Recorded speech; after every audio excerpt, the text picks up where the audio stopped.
Sezyapsizmi, gapirmaydigan bolalar ko'payib ketyapti.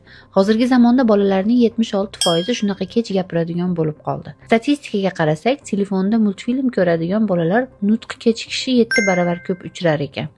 Nima uchun desangiz, bolaning nervi hali rivojlanmagan bo'ladi. Multikdagi tez-tez harakatlar bolani miyasiga chaqnab urilgandek bo'ladi. Miyaning quvvati yetmaydi, ortiqcha zo'riqadi va buning natijasida asab sistemasi charchab qoladi. Endi buning oqibatlarini ko'ring. Nutqi kechikadi, harakati sustlashadi, asabiylashadi, uxlashi buziladi. Agarda siz bolangizni asramoqchi bo'lsangiz, multikka ishonib qolmang.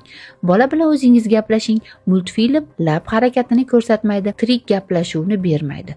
3 yoshgacha telefon, televizor degan narsalarni butunlay cheklang. Bo'lmasa kech bo'ladi. Gadjetlarsiz muhit qayerda? Hamma joyda telefon bor-ku deb o'ylayotgan bo'lsangiz, Nebulaga keling. Gadjetlarsiz haqiqiy hayotni ko'rasiz. Hattoki bog'cha assistentlari ham kun davomida telefondan ishlatishmaydi. Ishonmasangiz, bizga obuna bo'ling va buni o'zingiz kuzatib boring. Bu videoni bolasiga telefon berib, og'zini yopadigan onajonlarimizga sekin yuborib qo'ying.